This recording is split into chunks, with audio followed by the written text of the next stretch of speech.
Como esse mesmo ministro pode falar em legalidade diante de tantos processos ilegais que passam diante do nariz dele? Em uma reviravolta surpreendente, processos importantes teriam desaparecido, gerando um verdadeiro alvoroço. Enquanto a esquerda tenta justificar o ocorrido, uma advogada surge com declarações bombásticas, acusando irregularidades graves. Confira agora. Diante de um sistema injusto e perseguidor. Hoje ainda temos muitas pessoas presas. Pessoas como o caso do Marco Alexandre, que está 1 ano e 8 meses preso preventivamente, sem denúncia. Isso é de arder os ouvidos de qualquer advogado. Temos outros, como o caso do Lucas Brasileiro, que retornou à prisão por risco de fuga de terceiro. Outras pessoas fugiram e o ministro acreditou que os outros fugiriam também, mesmo ele cumprindo medidas cautelares como o uso de tornozeleira eletrônica de forma abusiva, porque o CNJ prevê a revisão de 3 em 3 meses e nunca foi revisado o uso da tornozeleira eletrônica. Ele estava em casa quando foi preso. E a alegação é essa, risco de fuga. Os demais que continuam presos também estão presos por risco de fuga. Preventivamente. Na verdade, a gente pode dizer que não é uma prisão preventiva. Eles estão cumprindo pena antecipada, o que é proibido no nosso ordenamento jurídico. Mas, senador, eu gostaria muito de não estar aqui hoje pedindo que o devido processo legal seja cumprido, que as garantias constitucionais dessas pessoas sejam preservadas. Eu não queria, de fato. Mas todo dia a gente ouve os ministros do STF que mais parecem influencers aparecendo na televisão e falando, fazendo piadinhas e chacota com a dor e o sofrimento alheio. O ministro, que hoje é presidente do STF, falou que a anistia não caberia porque essas pessoas não estão condenadas, todas, em sua grande maioria. Ora, veja bem, o ministro agora fala em legalidade. Como esse mesmo ministro pode falar em legalidade diante de tantos processos ilegais que passam diante do nariz dele? Que ilegalidade de ocasião é essa dele? A gente não está numa mesa de self-service, onde a gente escolhe o artigo que tem que aplicar e o artigo que não tem que aplicar. Os artigos da Constituição, os direitos fundamentais das pessoas, que são cláusulas pétreas da nossa Constituição, que não podem ser modificados ou abolidos, eles têm que ser utilizados. E não é o que acontece hoje. Essas pessoas não eram para estar sendo julgadas pelo STF. Na nossa doce ilusão, no dia 8, 9 de janeiro e dias seguintes, ali, a gente acreditava que teríamos um processo justo. A gente acreditava que essas pessoas que iriam passar pela audiência de custódia iriam ser liberadas porque aquela prisão era completamente ilegal. As pessoas que estavam aqui dentro do Senado, a casa que menos sofreu dano no seu plenário, todas as pessoas que foram presas dentro do Senado estavam dentro do plenário. E ficaram dentro do plenário porque a polícia aqui disse que era um lugar mais seguro. Mas na verdade eles estavam sendo feitos reféns até receberem ordens superiores de prenderem essas pessoas. Alguns deles nunca saíram da prisão, continuam presos. E como o caso do Marco Alexandre, que sofreu um problema de saúde, que teve que ser levado para outro local. Tivemos o Claudinei, que hoje está em Minas Gerais, foi recambiado para lá. Temos hoje o pastor Jorge, o pastor Shalom, conhecido na prisão, que está com um caso grave de cardiopatia que ele não tinha. Hoje ele tem um sopro cardíaco de 6, nível 6, que é o último nível. Uma bomba relógio. E com todos os estudos e doutrinas médicas, ele é meu cliente, senador, eu coloquei no processo dele um pedido de prisão humanitária para tratamento de saúde. E a PGR, que outrora tinha aceitado a soltura dele, mas que o ministro não soltou porque ele tinha um nome igual de um criminoso. Esse caso é bastante conhecido dos senhores. O nome dele é igual de um criminoso falecido já há muito tempo. E a PGR já tinha deferido a soltura dele, se manifestado pela soltura, e o ministro deixou preso por conta desse homônimo. Hoje ele padece de um problema no coração e a mesma PGR se manifestou que ele passasse por uma junta médica. Não sabemos se ele irá passar pela junta médica essa semana ou se mesmo ele irá aguentar passar pela essa junta médica. Mas estão brincando com a vida alheia, com a vida das famílias que estão aqui fora sofrendo. E se fosse o pai de vocês, como é que seria? É muito bonita a história do golpe, da tentativa de golpe de Estado. Até daria uma série bonita do Netflix ou de algum canal de streaming. A história do Homem-Bomba, que usava fogos de artifício, parece que a gente está diante de um festival folclórico.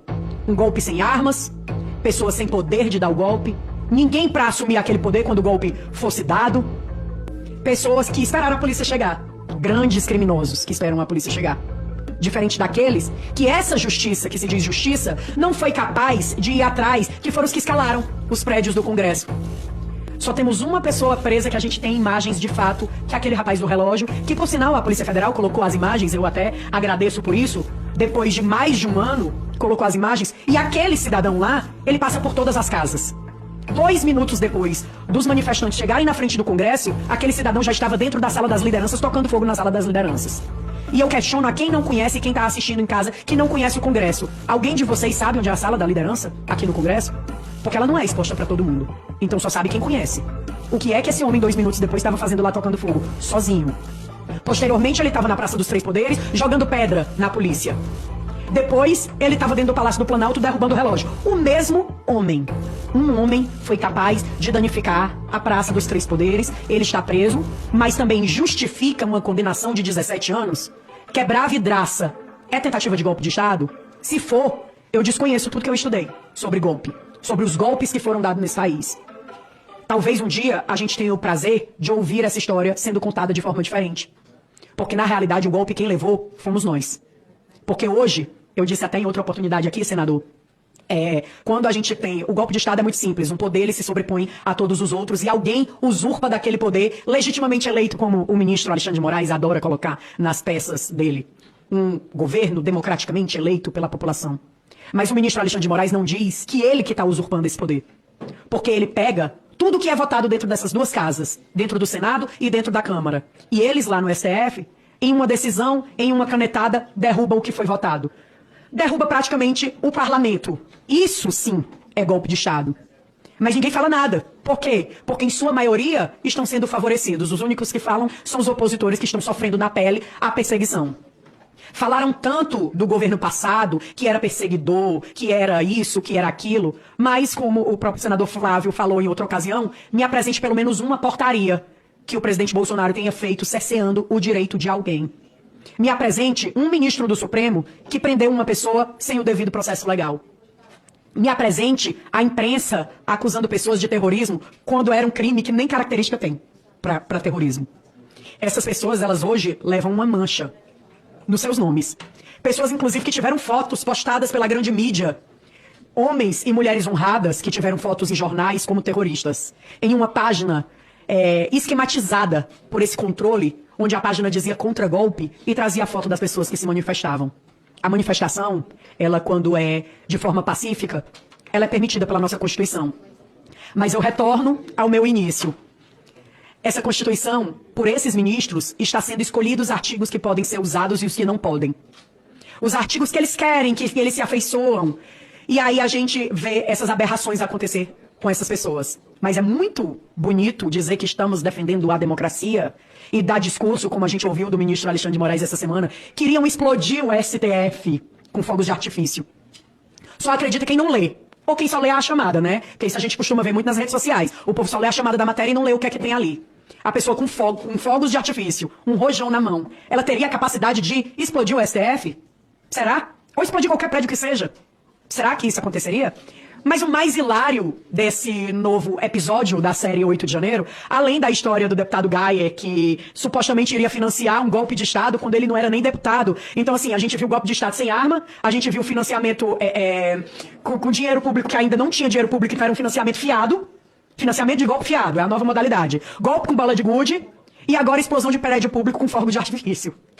Eu acho que nem se a gente for para uma revistinha em quadrinho para a criança não vai se divertir tanto quanto essa história que esses ministros criaram. E o ministro disse nessa mesma fala, senador, que isso tudo foi criado pelo gabinete do ódio. Um gabinete que eles criaram na vã ilusão deles, na cabeça deles. E ontem eu questionei na entrevista que eu estava dando, e faço o questionamento aqui novamente, se ele tiver a oportunidade de me ouvir. Eu não sei se ele faz terapia, o ministro deveria fazer, se não fizer, mas a terapeuta dele devia dizer que nem tudo é culpa dos outros. Que às vezes a gente tem culpa nos problemas. E hoje, se a gente tem um país polarizado, pessoas com ódio, pessoas doentes mental, como aquele rapaz que foi lá e se explodiu o rojão, né, na cabeça. A culpa é sua, ministro Alexandre de Moraes. O senhor teve a oportunidade e tem a oportunidade diariamente de pacificar esse país, mas escolhe não fazer. Escolhe deixar pessoas inocentes presas. Escolhe deixar pessoas com problema de saúde grave padecendo dentro de um presídio. E aí eu trago aqui também a história do senhor Sérgio Amaral, que foi transferido da Papuda para o hospital na sexta-feira com um caso grave de pancreatite e passou por uma cirurgia. Todos os familiares que estão aqui sabem o quanto é doloroso você se sentir impotente nessa situação. O sentimento da gente é esse, é de impotência. Eu estudei, eu me formei, eu me especializei, eu sento e eu estudo toda hora sobre uma saída. Eu já encontrei, eu até digo pro meu amigo Dr. Roberto e para quem está nos assistindo, várias, juridicamente falando, que não são aceitas, que não são